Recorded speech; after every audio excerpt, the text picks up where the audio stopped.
Our loving God in heaven, thank you for bringing us safely through another week. Mwari wedu wekudenga And as tinokutendai we spend nekutiunza zviri these safe rimwe minutes vhiki together apa before the tichispenda Sabbath nguva iyi opens, pamwe we ask that chete you would bless them. sabata risati ratanga Bless them with your tikumbira kuti presence. As we look forward to the mukomborere Sabbath, neuvapo we look hwenyu forward to akuchitarisira sabata more of your tinotarisirawo reign, your messages, kunaya your kwenyu kwenyu truth kuna that meseji will enyu continue to purify and kuchokwadi chenyu sanctify us chinoramba and change chichichenura us into your image. nekutishandura So kuita we ask that imeji you would yenyu be with us saka now, tinokumbira so kuti that munge in that muinesu preparation izvozvi time kuitira kuti we could munguva just make the yegadziriro iyi most of these tinogonawo kuita moments together. mamoments aya Lord, ashande we have zvakanaka much to pamwe be chete grateful for, and the tine world is in zvakawanda turmoil, but you've zvekutenda given mwari light to your nyika people. May we yakapidigukawo show our gratitude by studying it tinokumbirawo and kuti tiratidze kutenda sharing kwedu it. And nekudzidza so we meseji ask this in nekuishera Jesus' name. saka tinokumbira zvese izvi muzita rajesu amen.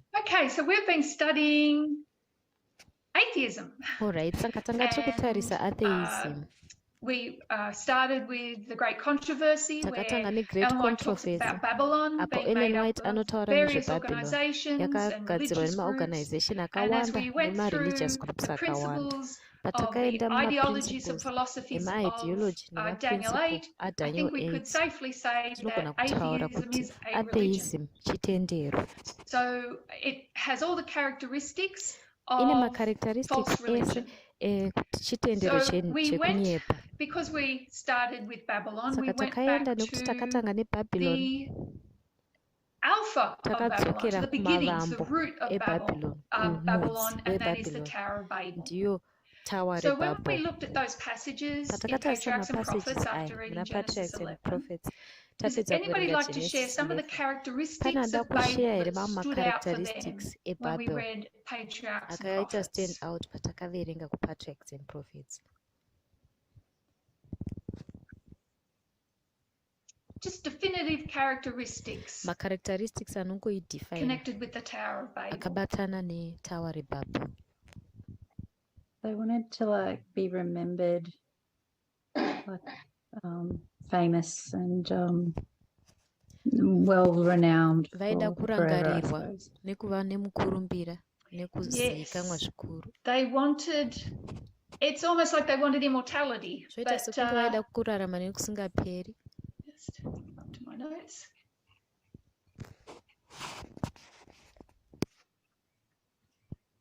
They wanted to be remembered. Vaida kurangarirwa. They wanted to perpetuate their fame to the latest mukurumbira wavo generations. urambe uchitekeshera kumageneration anhasi. So didn't want to be forgotten. Vaisada kukanganwekwa. Brendan.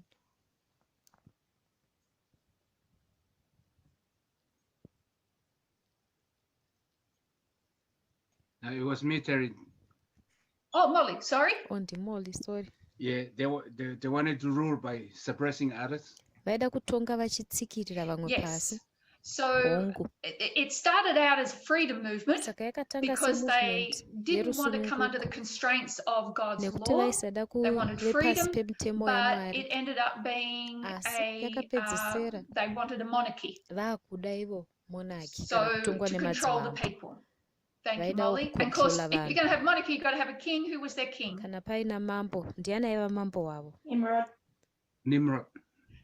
Nimrod. Yes. So let me tell you a little bit about Nimrod. Come across an interesting quote from Josephus. So Josephus, that ancient historian, we have to be a bit careful with Josephus as a source because he wrote 2 books of history, one where he wrote a version for the Jews, which we don't have today, and one where he wrote a version for the Romans. The Romans were very interested in Jewish history, so he kind of tended to embellish things for them and not say anything anti-Roman for the Romans. So it would be really interesting to have his Jewish version and to see the difference that's been lost. So let me read to you something that Josephus said about Nimrod. He said, now it was Nimrod who excited them to such an affront and contempt of God. He was the grandson of Ham, the son of Noah, a bold man and of great strength of hand. He persuaded them not to ascribe it to God, as if it was through his means that they were happy. So what he didn't want them to prescribe to God, this paragraph is talking about, is their prosperity. In the previous paragraph, he's talking about how prosperous they were out on the plain. So Nimrod's saying, this has got nothing to do with God, why you're happy. But he wanted them to believe that it was their own courage which procured that happiness. He also gradually changed the government into tyranny, seeing no other way of turning men from the fear of God, but to bring them into a constant dependence on his power. He also said he would be revenged on God if he should have a mind to drown the world again. So he would get back at God if God wanted to send another flood. For that, he would build a tower too high for the waters to reach, and that he would avenge himself on God for destroying their forefathers.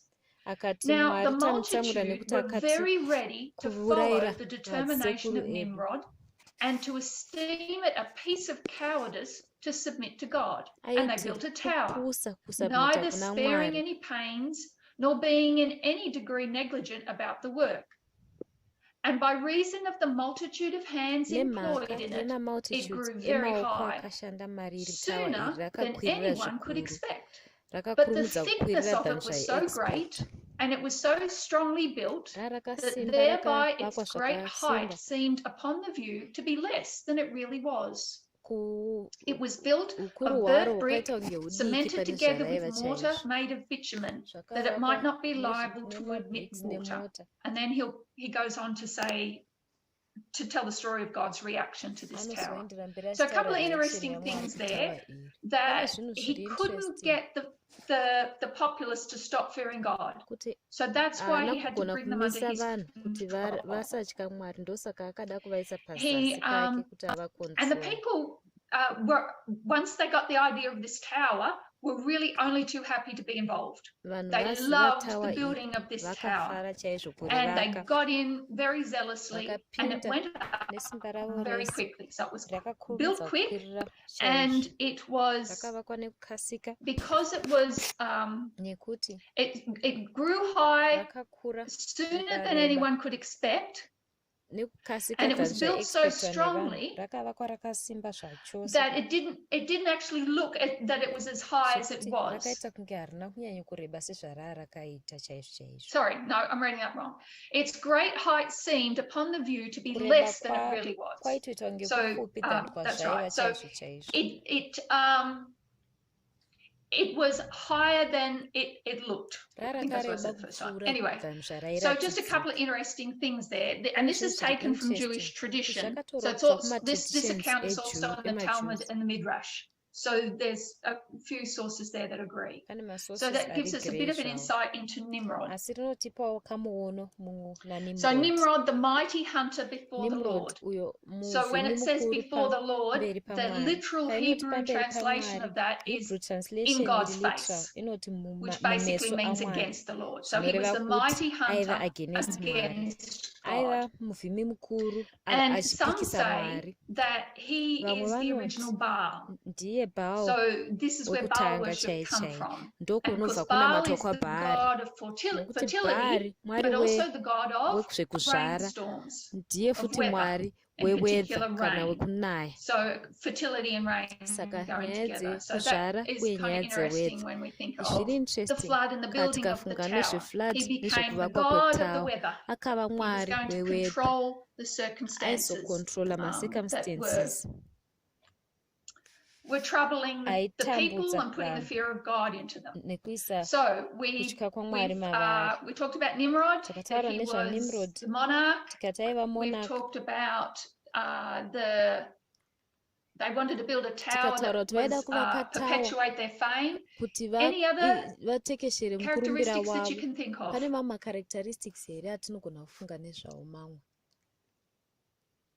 Local and then worldwide.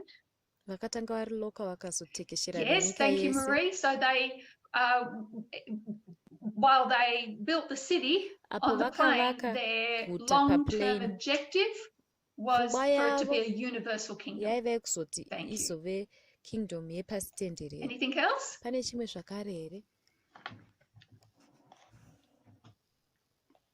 God wanted them to be scattered, Mwari aida but they kuti vave scattered. instead they united. They stay together. Asi vakaramba vakabatana vakagara pamwe Yes. chete. So the people on the mountain that stayed up Saka the vanhu mountain, vari they pagomo eventually scattered. vakagara But pagomo vakazongoita as Marie scattered. said, Asi zvataurwa they naMarie, their long-term objective was to be universal, aiva but kuva for the universal. time being, to Asi set up their panguva kingdom, iyoyo they kuti gathered, vasete ari they kingdom yavo vakaramba vakaungana pavanhu consolidated their vachibatanidzawo talents and abilities and matalents Molly. avo nemaabilities avo. Self-promotion. Vaidawo kuzvikwidziridza. Self-promotion, yes. Kuzvikwidziridza. So we see that in the building of the Saka tower. tinozviona It mukuvakwa was to kwetawa perpetuate their zvaiva memory. zvekuti It was to be a varambe monument to their vachirangarirwa wisdom and their wisdom yavo engineering ichizozivikanwa talents, uinjiniya and hwavo it matalenda avo was ese all about self-promotion, vaida lifting themselves up. kuzvikurudzira vachizvisimudzira pamusoro. So self-promotion. Saka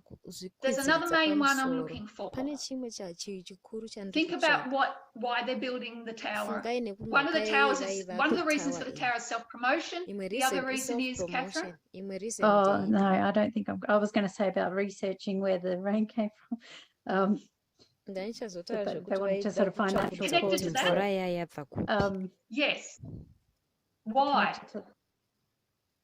Is it Why like would they want to know? self-exalt? Sei vaida kuziva kuti mvura They want yakabva to kupi because they want yemurove. to find natural causes, so then you can discount the belief in God, I guess. Vaida You kuwana find ma-natural causes vobva it wasn't God that vati made it. You vanhu find vasatenda another. muna You know, Mwari. there is no God then, if we Kuti can explain it with hazomwari science. mwari haako. Vaida That's how I was sort of kuzviexplaina understanding. nesainzi.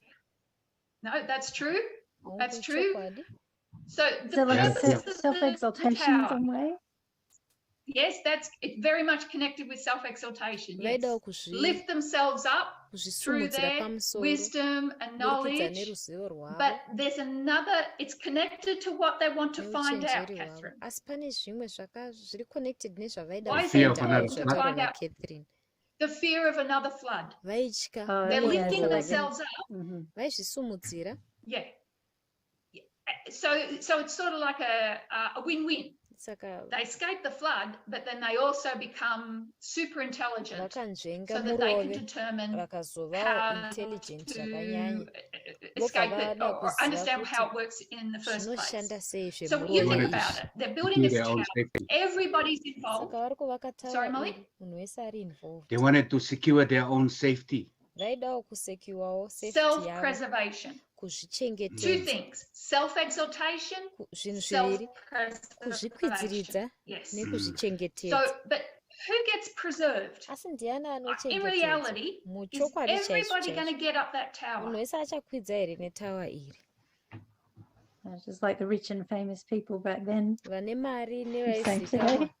nguva iyoyo ndo It's the vaizokwidziridza. elites. Ndo But if the vepamusoro-soro. elites can get up there, Kana what can they promise vepamusoro-soro everybody else? vachikwira kumusoro uko We'll work it all out. vaizopromisa We'll vanhu get up vari so pazasi high, kuti we'll work out chii. how we'll save you. Vaivaudza kuti So Nimrod tichakusevhai. has what we would call Saka today a Nimrod Messiah complex, ane complex inonzi Messiah which complex fits kana in with our tichidaidza counterfeit nhasi. of Daniel 8. Inofita Daniel 8 necounterfeit yekuna had Daniel 8. Daniel 8 is the right word? rikaintsvake A izwi racho. prince, Christ, Rine muprisit as anova the Kristu. true, and in Ndiye the wazvokwadi. counterfeit, Pozoita you counterfeit. have a Messiah, because he's Unenge Messiah uine the mumwe prince. Messiah. So Nekuti you've got anodaidza to vachiti have a Messiah Messiah the prince in the the counterfeit, prince. which means Saka you have a counterfeit na Messiah deliverer. the You prince. have Zvoreva kuti someone with a mudzukuru Messiah mudzikinuri. complex. Umwe munhu ane So Messiah these elites complex. are going to climb the tower. Saka maelites They're aya going to work it all vachakwira out for tawa. everybody else, and everybody's just too keen to get this building Munhu wese done. ari kuda kuvaka So tawa kuti self-preservation, kukwira. Saka kuzvichengetedza self-exaltation, they go together. nekuzvikwidziridza zvinofambirana pamwe chete. And of course, they're atheists. Zvakare why we're looking vaiva at them. ma-atheist ndosaka So tikuvatarisa. that was Alpha, the roots of Babylon Ndo is in aiva Babel. maroots So now we went down to modern Babylon, Omega, and we started looking at global catastrophic risks and existential risks. What's frightening people today? And because we have to put on our atheist hat, because we're Christians and we're Seventh-day Adventist Christians, which means we've read the end of the book. We know what's going to happen. So it's very hard to get involved or kind of mentally connected with what's worrying the majority of the world, even some Christians. So most Christians believe in the second advent. It might not be in their time, but they believe in something apocalyptic, something very, very scary. But if you're an atheist or a nonist, just somebody just doesn't believe in anything, then what is it that they are troubled by? So we made some lists. So first of all, definition.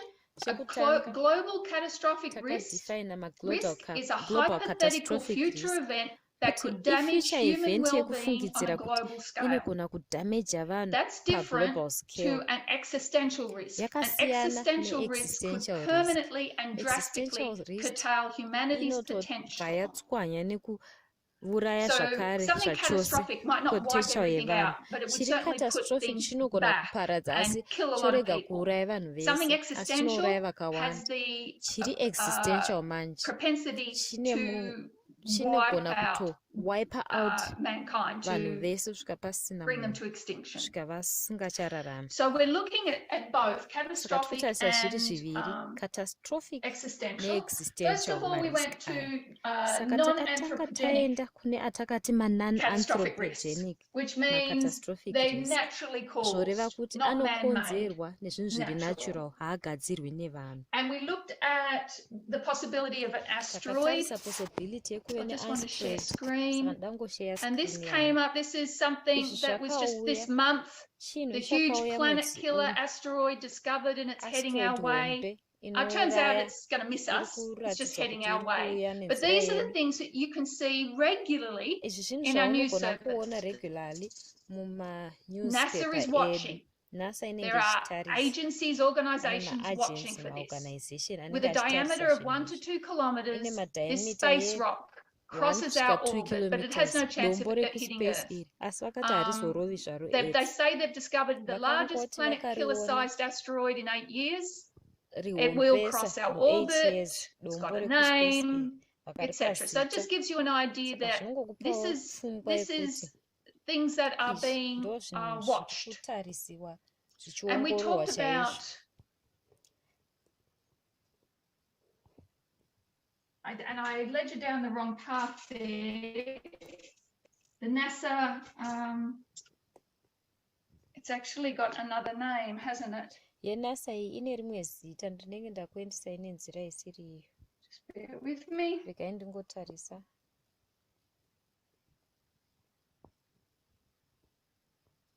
Double asteroid redirection test. Double asteroid redirection test. Write that somewhere.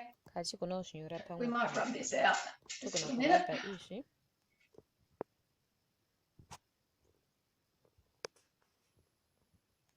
If you Google double asteroid redirection test. They hit one of 2 asteroids, and this is what's called DART, just recently, and deflected the asteroid. These are the things they're trying to do in case there's a bad asteroid heading our way. So, and then we looked at global warming, and we put global warming under human and natural.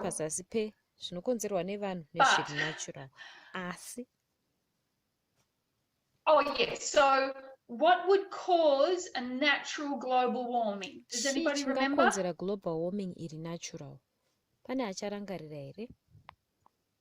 And I'll bring one up. Volcano. It happened early this year. This is the Hunga Tonga Hunga Hahapai volcano. It's in January this year. And what it has done is it's temporarily warmed the climate and depleted stratospheric ozone. And all these statistics came out in August and September, just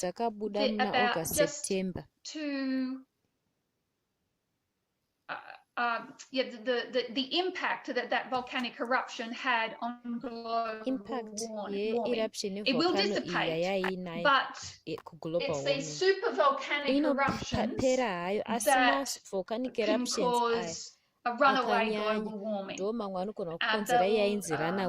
last one that occurred was about 26,000 years ago, New Zealand. And I think the earliest one is like 400,000 years ago. So remember, we got our atheist hats on. So super volcanic eruptions or any volcanic eruption can cause global warming. Did I hear somebody speak? Oh, I just said volcano, but you put it up, so. Thank you, Marie. Sorry, jumped in before you. I'm sorry. Graham's got his hand up in the chat. Graham, thank you. No, sorry, I was just answering the volcano question. That was all. Okay. All right, we'll skip resources for the moment. We asked for suggestions. Pandemics, and we've got that under natural. Should we have that under natural? That's another question. We know that the pandemic, the COVID pandemic, SARS-CoV, was not made in a laboratory. But does that mean it was necessarily natural? And so here's an article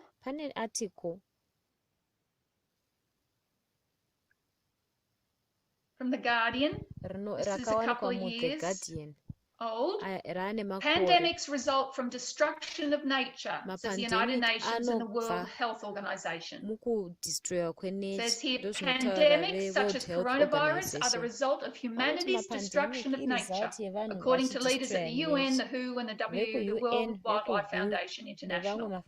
And the world has been ignoring this stark reality for decades. So what are they saying? That pandemics really are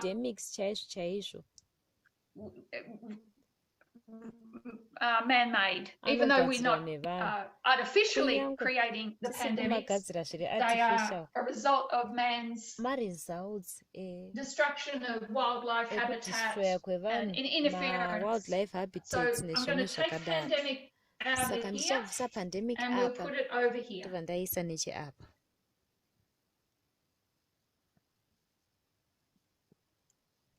Okay, the other thing that people are worried about are hostile extraterrestrials. There are movies about that. We talked about super volcanic eruptions. Then there's the sun turning into a giant red star, which it will do in about 5 billion years. But in 1 billion years, we won't be able to live on this planet, or it will have gotten too hot as the sun starts to break down. It increases in luminosity, which means it gets hotter here and all our water will evaporate. So we've got 1,000 years, even though the sun's got 5,000 years before it goes into a giant red star. So they're our natural causes. Then we went over to the anthropogenic causes. And we looked at AI, or artificial intelligence. And that's one of the main things that scare scientists. So let me.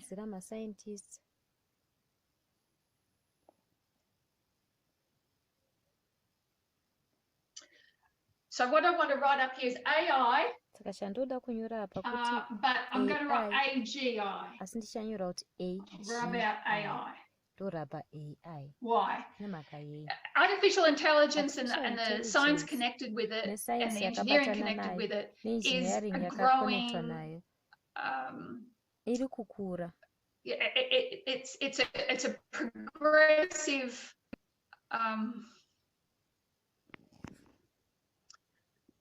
it's developing. Okay, knowledge of it is growing all the time. So artificial intelligence, we're surrounded with a lot of that already. If you're using a navigation app, it's artificial intelligence. If you've got is it Siri or one of those voice activated helpers that Apple has got, is Siri and what's the other one? Alexa, Siri and Alexa, they're artificial intelligence. So Google Assistants, face recognition is artificial intelligence.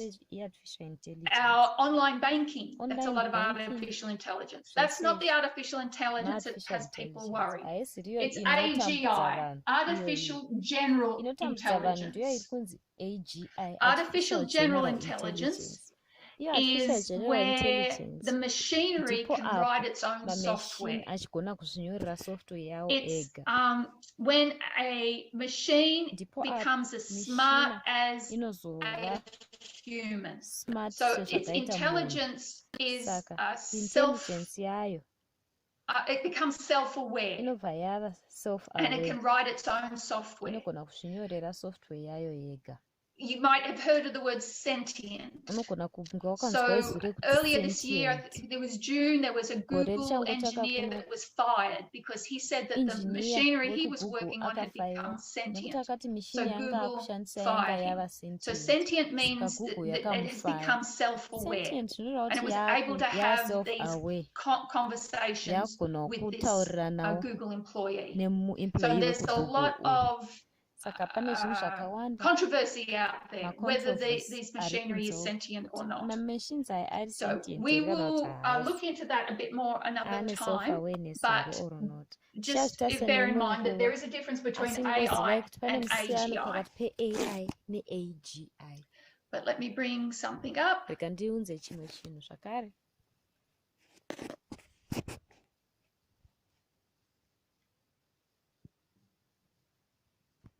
So in 2014, Elon Musk said artificial intelligence is our biggest existential threat. The AI investor says that humanity risks summoning a demon and calls for more regulatory oversight. Elon Musk has spoken out against artificial intelligence, declaring it the most serious threat to the survival of the human race. And then same year,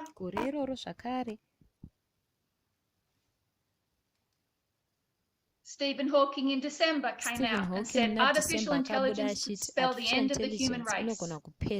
Famous astrophysicist.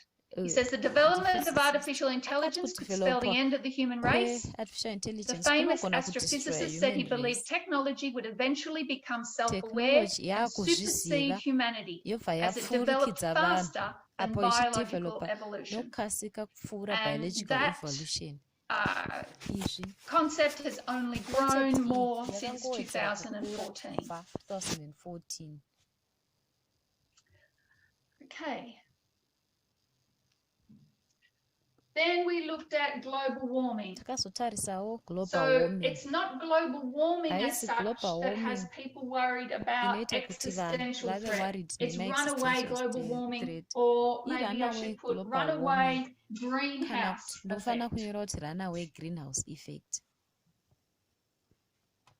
You want to know what runaway greenhouse looks like? Then look at Venus. Venus is hundreds of thousands of years ago. It had an atmosphere like us, and then there was a runaway greenhouse effect, and it was carbon dioxide, and now the surface of Venus can melt lead. It's that hot. So that would eventually happen to the Earth when the sun implodes. But there is a fear that man is hastening that. So we will talk a bit more about the difference between global warming, what frightens people, global warming or this greenhouse effect. Again, when we looked at nuclear war, the threat is the nuclear winter. kuti threat and the inuclear particles wind that would be maparticles aya scattered anenge across the abuda Earth's anenge atmosphere that ava would stop the mumhepo light aya getting in, kuti anomisa crops zuva kuti wouldn't grow, risapinda famines would nechiedza come, people die and starve. So a zvirimwa nuclear zvorega winter kupfura would bring zvipfuyo about zvofa vanhu vofa saka a nuclear winter extinction. inogona kuunza extinction Bioweapons, biotechnology. mabioweapons nemabiotechnology People are worried about that. And then we put overpopulation. So, anybody watch the news this week? What special event happened on the 15th of November? Event iri special yemusa 8 billion people. 8 billion. 8 billion people. We've reached a milestone. 8 billion people. So, are we overpopulated? The ABC have done an interesting special on this. It's called 8 billion and counting. And all the data that the various world organizations put together on these things. And so in about 2100, we should reach our pinnacle, which is about 10 billion. So we've had kind of exponential growth in population over a short period of time, but they're expecting that to plateau out. And then we will sit about 10 billion and then decline. So they're not worried so much about overpopulation. Why is this 8 billion worrying 8 billion people?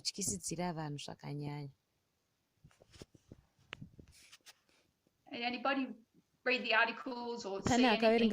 Or no, why isn't it overpopulation that's the concern? What is it about this 8 billion people?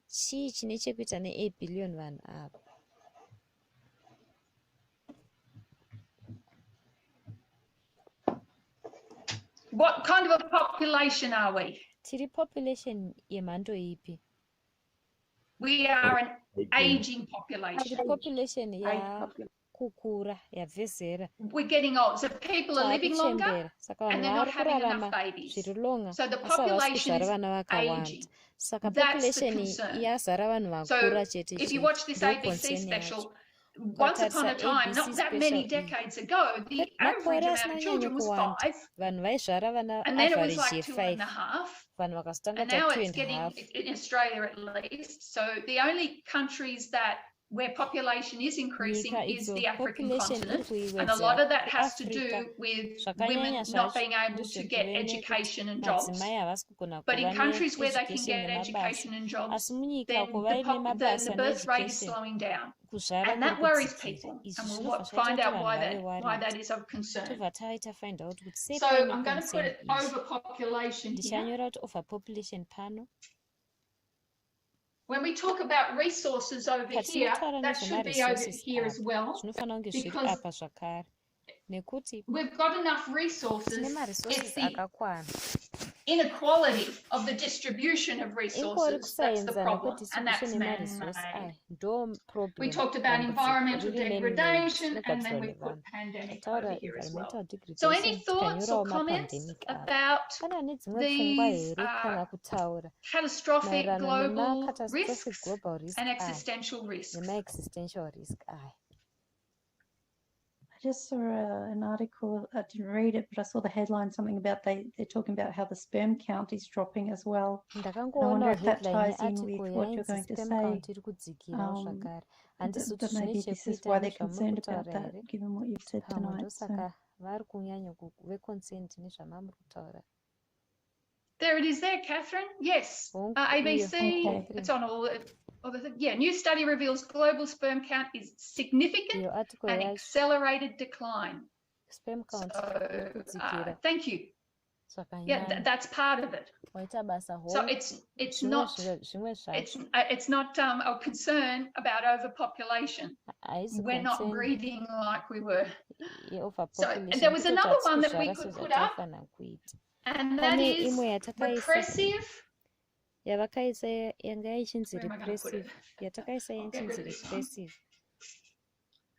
Repressive totalitarian regimes.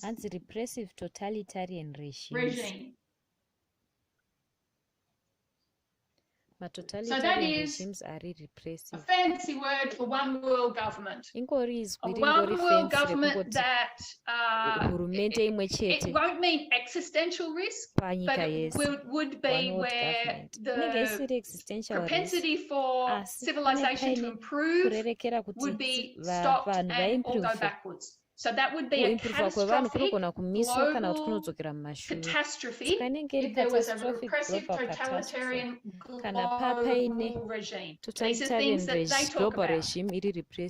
And of course, if that totalitarian regime controlled or put the values into the artificial general intelligence, then we'd really be in a lot of trouble. The problem with artificial general intelligence is that,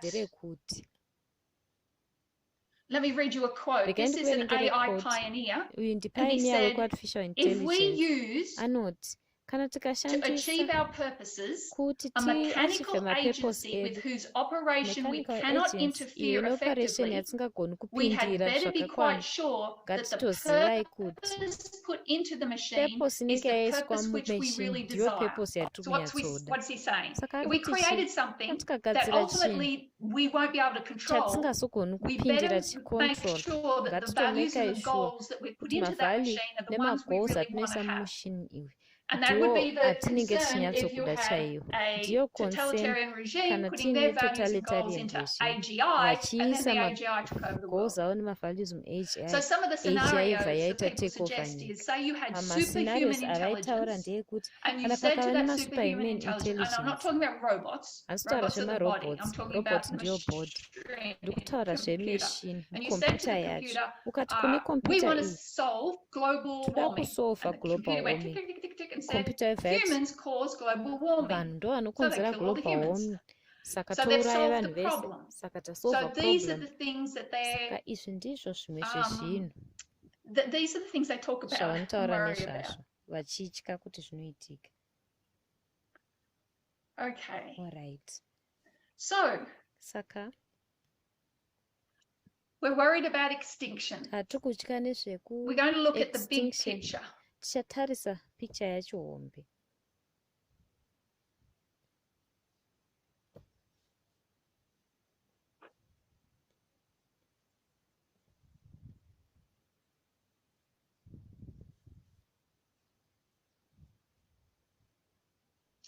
This is a graph from it's called Our World in Data. This is a think tank that comes out of Oxford University, and we'll be hearing a lot about Oxford University. But this is an illustration of the population today and the population in the past. So let me bring it up. So these all represent grains of sand, and each grain of sand is 10 million people. So, how many people have already lived? 109 billion people have lived and died. So each of these grains of sand is 10 million people, and they've and there's 10,900 of them in the bottom of this hourglass. So that's 109 billion people. Remember, we're atheists. We've been around 300,000 years. So down here, we've got the cavemen, then the first agriculturalists, and then we come all the way up to here. 60 million people die every year. So we've got 6 grains of sand falling through that hourglass. That hour represents a year. And here are our 8 billion, this little green bit here. It's got 7.95 billion, but they haven't read the latest news. So we'll say it's 8 billion. They represent those that are alive today. And then each grain of sand sorry, there are 140 million children at the moment born each year. So this is what's being added to the hourglass. So that gives us an idea of comparison of the people that have been and the people that now are in the present time. So as I said earlier, the population was really kind of stagnant for a couple of 100,000 years, more than that. And it's only in the it's only since really the industrial age that population has increased, and it increased quite exponentially. So that's why we got to 8 billion in a relatively short period of time.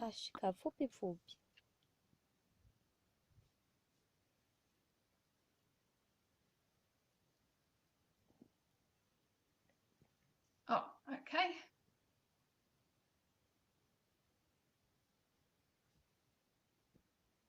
So what's the future look like?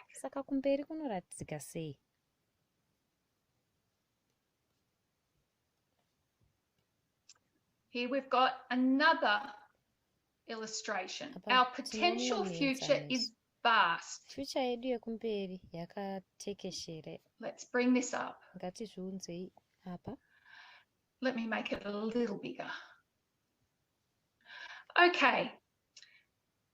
Every triangle in this chart corresponds to 7.95 billion people.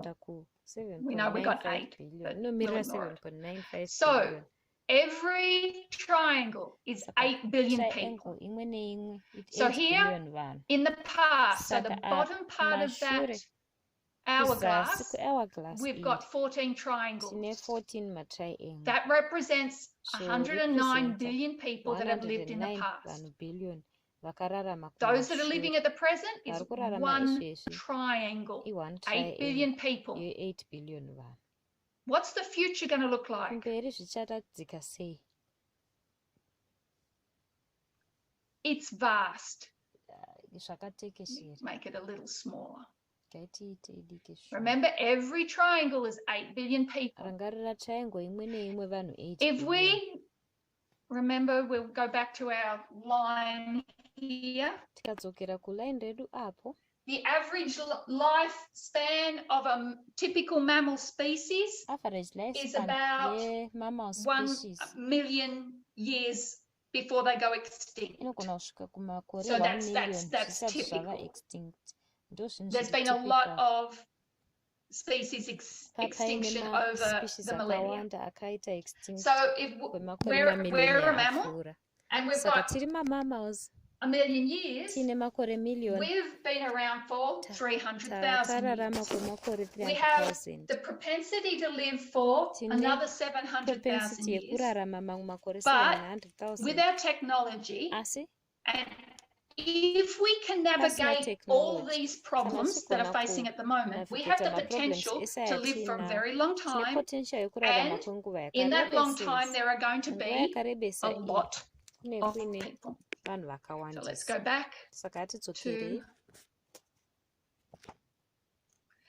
Just gives you an idea. Each row represents the lives of 500 billion people.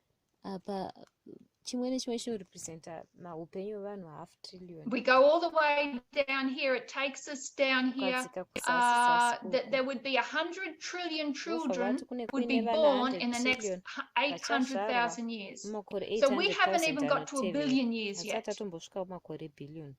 Remember, we've only got 1 billion before the sun does damage to the earth. It talks about here, the sun will exist for another 5 billion years if we stay alive for all this time. Okay. So how would somebody who believes this, how would they look to solving these existential risks? How would they relate to these problems?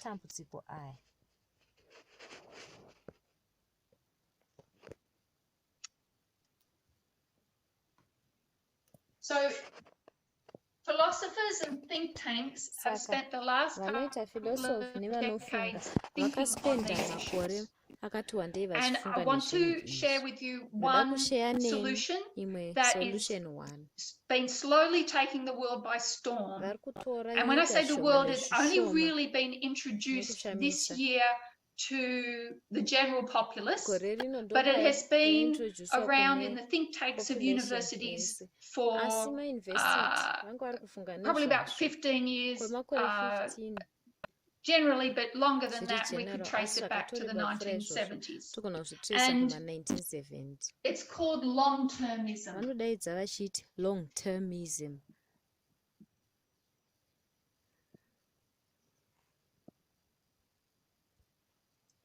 And this is how it goes.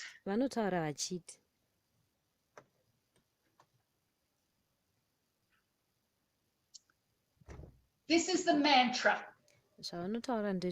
Future people count.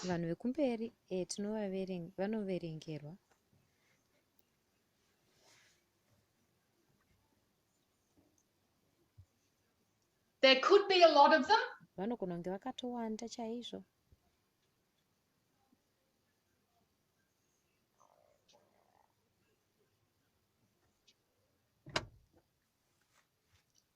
And we can make their lives better. 3 sentences.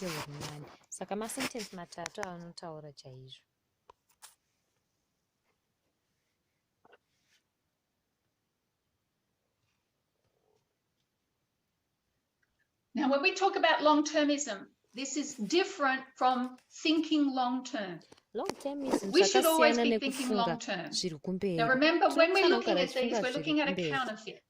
So, generally people like to think long-term, or if we're smart enough, we should be thinking long-term. Every time I drive north out of Melbourne and you see all those developments and new suburbs, and you think, where's the public transport? How come we've only got 2 lanes? It's a good example of governments not thinking long-term. Okay, so governments and policy can be a bit myopic. Myopic means short-term and don't really plan for the future. And that's kind of how politics can work sometimes, because it's all about getting to the next election sometimes. So it's good when governments think long-term and make plans, but even when they might not be in government.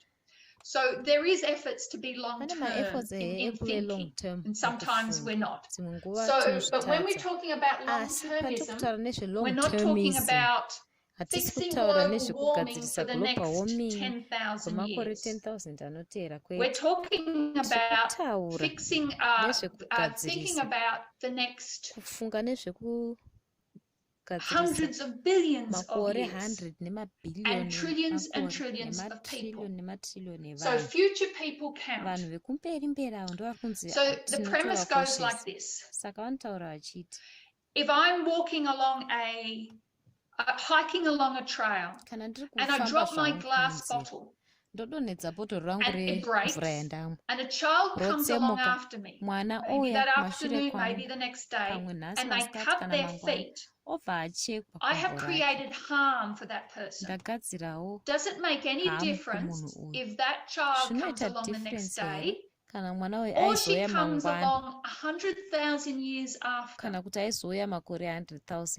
the answer for these long-termists is no. What we do now is directly affecting the people in the future. And the people in the future are a lot more than the people now. So what they do is they quantify people, and they want to do the greatest good. So to do the greatest good would be to do it in thinking about the most people and not about the less people. Don't know. Let me see if I can.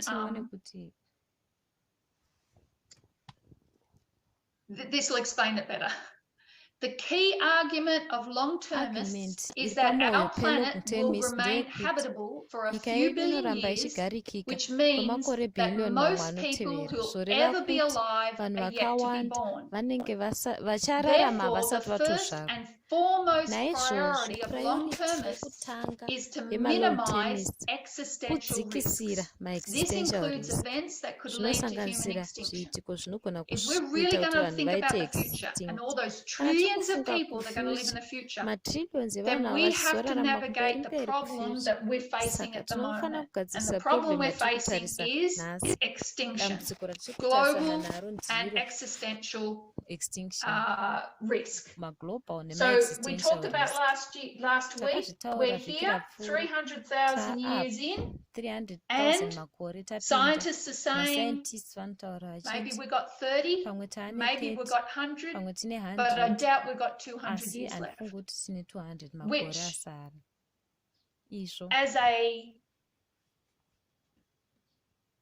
as a highly developed mammal, is pretty bad. We've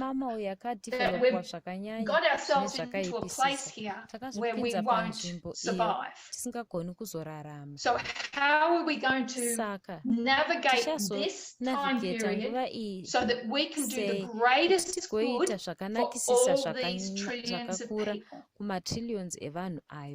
Where should our priority be? Short term? Long term. Any thoughts?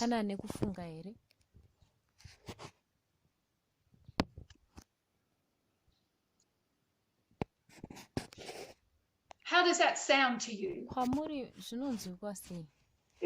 I've got a comment that I'm not sure if this says anything to it. It sounds similar to sacrificing the few for the many. Is that another way of saying it? Sacrificing the few for the many. Yes. So there's been all these think tanks and research organizations that have developed over the last 15, 20 years, looking into these subjects, these risks, and what has come out of that is that our priorities need to be for the many, not for the few. So if you think about it, if you think that this is the lifespan of humanity, and think of that as, say, a 90-year-old man. So here he's born, here he dies, and we're here.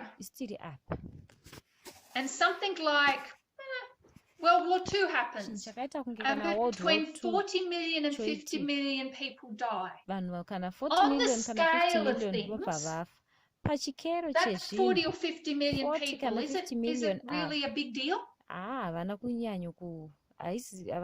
Or what about even 6 million Jews? How much of a big deal is that? When you're talking about trillions of people lasting billions of years. It's just like a tiny amount in comparison. This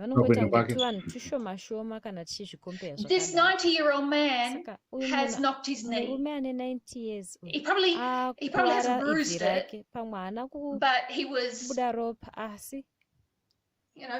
30 and he knocked his knee on the bed as he walked around. That's all it is. So with long-termists and this movement that is growing and growing and getting more and more popular, things like floods and famines, they're not big deals because they're not existential risks. The war in Ukraine, not an existential risk. It's a blip in history.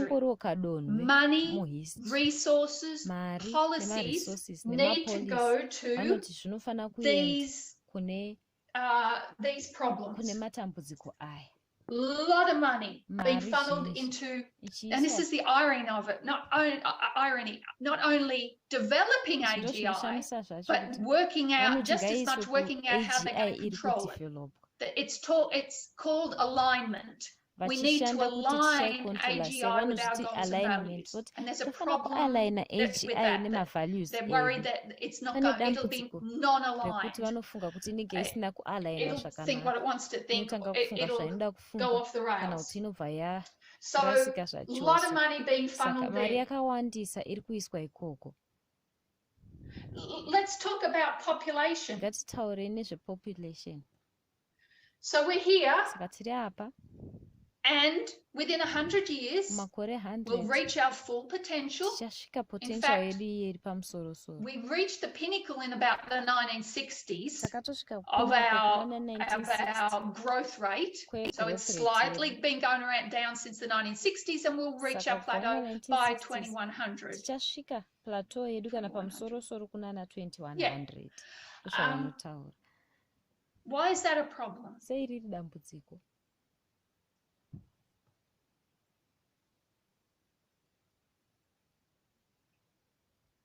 To solve these problems, to continue these generations, what do we need?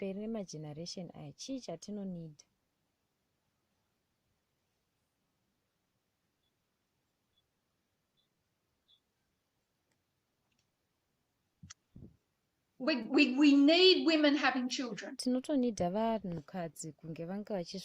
but not just any children. What kind of children do we need people to have? Because what do they have to work with?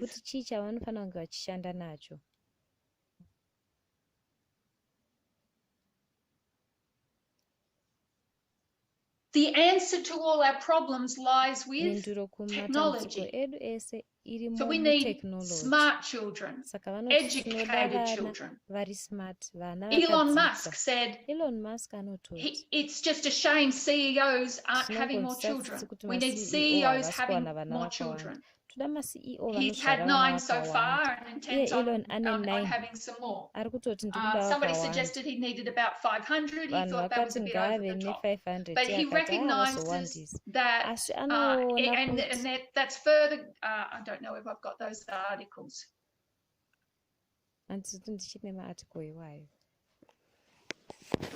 No, but he has said elsewhere that the other risk is underpopulation. So when it comes to population and resources, we need women to be having children, but we need them to be not poor children, not uneducated children. And they're not talking about putting money into schools and solving global poverty. They're talking about the smart people today having more children, the engineers, the scientists having more children, and putting them into their elite colleges so that they can be able to deal with these problems here. So the people that are getting on this long-termism train are your super wealthy. So your Elon Musks, your Peter Thiels, your Mark Andreessens, your Jan Tallens. If I said FTX, SBF, what am I talking about? What's this all about? Who's watched the news this week? The last couple of weeks, but cryptocurrency. So SBF, Sam Bankman-Fried, long-termist who put his career into finding a job that he could earn the most amount of money to put into all the organizations that and charities that organizations, I should say charities, that are dealing with these. He wanted to earn as much money to funnel them into these problems, solving these problems. He's a long-termist. It's 8 o'clock. We'll stop here. But next week, what we want to talk about is what created long-termism, and it's something called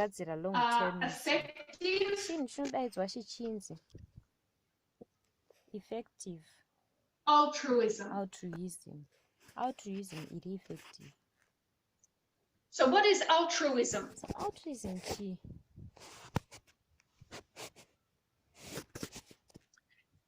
It's the disinterested and selfless concern for the well-being of others. The effective altruism movement began in the 2000s, started in Oxford University, a couple of philosophers. And what they wanted to do was work out the most effective way to benefit humanity in giving. So they use math. It's all quantitative. All this about the future and the numbers of potential populations.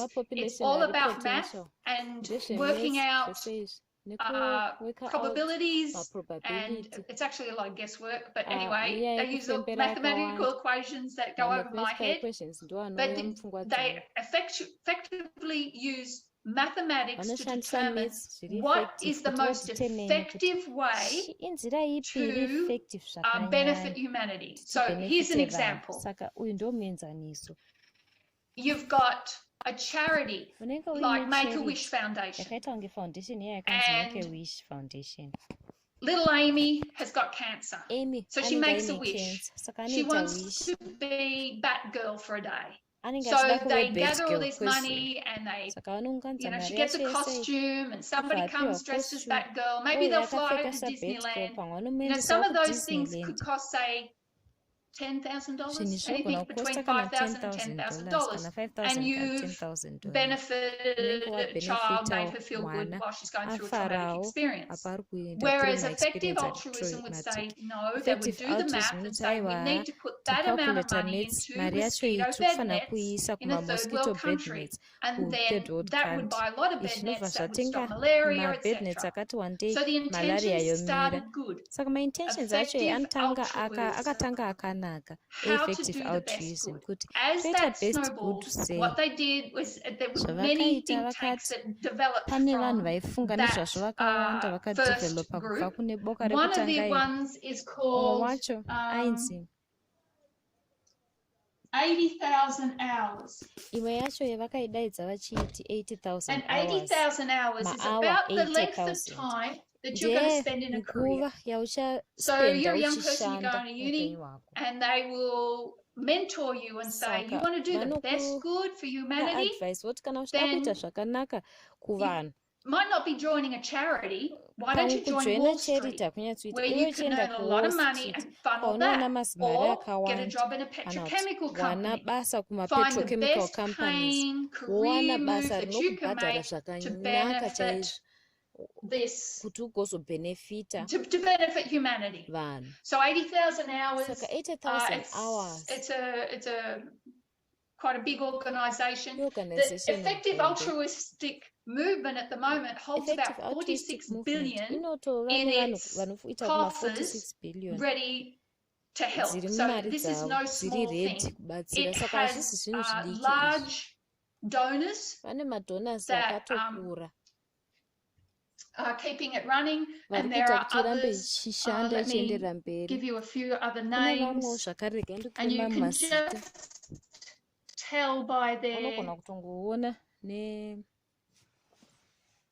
Future of Life Institute, Future of Humanity Institute, Global Catastrophic Risk Institute, Centre for the Study of Existential Risks. So there's just all these institutes. The majority of them, or a lot of them, are connected with Oxford University. Cambridge has its own, and then America has their own. I think it's Future of Life Institute. That's funded by Young Talent, one of the big, I think he was the billionaire that started Skype. But it's also Elon Musk and Peter Thiel. They put big money into these institutes. So, effective altruism, out of that came long-termism. long-termism. And the danger of it is that let's not put our priorities here, let's put our priorities here. So if you're somebody that's always wanted to go to Mars, what can you do now? You've got good reason to do that. You are saving humanity. You are doing the best for the most people. It doesn't matter if there's a war in Ukraine or there's a flood in Pakistan. They're just blips. It's sad, but the greater good is to deal with these problems. And especially that money's going here. When money isn't going, global warming isn't a problem if it's just what we're experiencing today. You know, floods and hurricanes and wildfires. That's not going to wipe us out. Global warming is only a problem if it's runaway greenhouse effect. So the research is to go to that. Is going to that, and also just to get us off the planet before that as well. So things we want to look at is next week I'd like to go back and look at the philosophy and ideology that started even before effective altruism. What led up to that? What is it that is at the core of their beliefs that ends up as long-termism? It's one of the it is a religion in the sense that it makes people feel morally good. It's the religion you have when you take God out of the equation. You've got something to give you purpose and that you are contributing to the good of mankind. It's just that I'm using mankind because effective altruism, it's an atheistic movement, largely white, largely male, largely elite. And when we looked at new atheism and we saw all the problems with sexism, and new atheism has the same problems. So we want to look at the ideology and philosophy that brought this about. So that'll be one topic. We also want to have a closer look at AGI, artificial general intelligence, and look at just what makes intelligence? What is intelligence? Because we're the people that should know. We might not be rocket surgeons and brain scientists, but we do know how human beings are made, and so we should understand intelligence. So we want to have a look at that, and the other thing we want to look into is these billionaires. We understand Trumpism, we need to understand Muskism, and that all of this really, long-termism is just capitalism on steroids. Because if you get off the planet here, what have you got out there in the universe? It's the libertarian dream, away from the constrictions of these laws and these government regulations. So there's a whole rabbit warren full of holes that we just want to poke down and to get this picture of what's happening out there in the secular world, what's taking the world by storm. It's been a slow train, but it's really starting to fasten up, and once you see it, you can't unsee it because it's in the news all the time. Even when we saw this week with the collapse of this cryptocurrency, it was a exchange. It's so connected with this effective altruistic movement and long-termism. Any questions?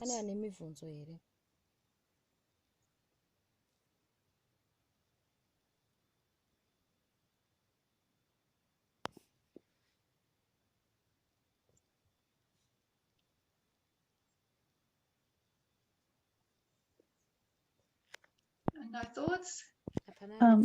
Would it be worth us looking anything up in between now and next time? Is there something you recommend we we read pane or chamunorekomenda look kuti into? tiverenge here kana kuti tarise Okay, machiro so Google pakati long-termism. panhasi You can Google nepatichatariswa effective altruism. kwesesangana. There's plenty Google of hai it. long-termism, effective Just altruism, in your spare time, zvakawanda munguva yenyu you won't be short of information. hamugopererwi neinformation. You'll see who's Muchaona connected. zvakakonektawo.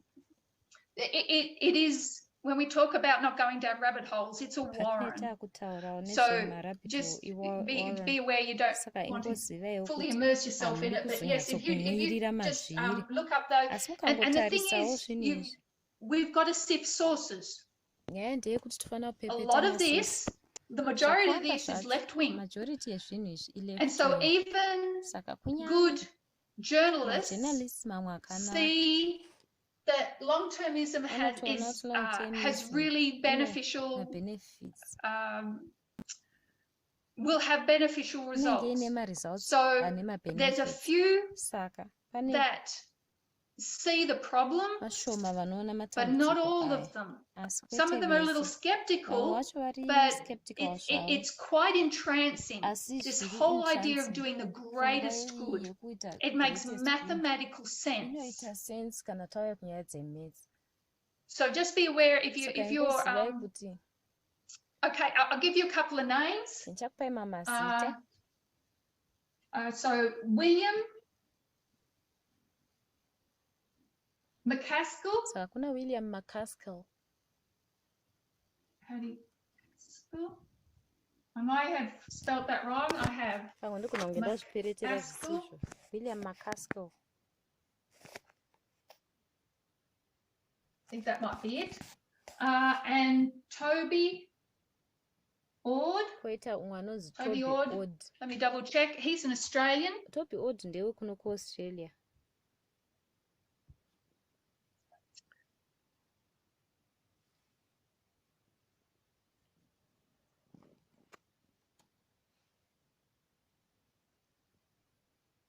Okay, so yes, Toby Ord.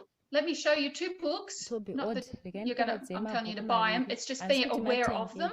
So this one, it's called The Precipice. Toby Ord wrote this in 2015, and it's all about these existential risks and that we are on the precipice now. The future of humanity is in our lifetime. So you could read about that. And his partner is, and when I say partner, notice the site that I've pulled this up from. This is 80,000 hours site. So this is who's promoting this book. And the other book is, I don't know if I can swap that over. Did that work? What We Owe the Future, A Million Year View. And that's William McCaskill. So What We Owe the Future, I'm just going to make sure that that worked. What We Owe the Future is the book that came out this year, and it's the book that is meant to sell this philosophy. So it's toned down a little bit for public consumption. McCaskill and Hilary Greaves wrote a thought paper in 2019 on long-termism. So when we're talking about long-termism, there are varying degrees, and they believe in strong long-termism. So that is our greatest priority. The priority of today is fighting existential risks and preparing for the future. We're to prioritize that over anything else that is happening in the world. In fact, some of these philosophers will say it's first, second, third, fourth priority on the list. Fifth priority is understanding AGI. And then you can worry about famines and floods and all the rest. So these are two people that are worth looking at. And just long-termism and effective altruism. Graham, would you mind closing in prayer for us tonight? Dear Lord, thank you for the Sabbath hours that have dawned upon us. We thank you for the blessings that we have of understanding through true information, your plan for and salvation for the people of this world.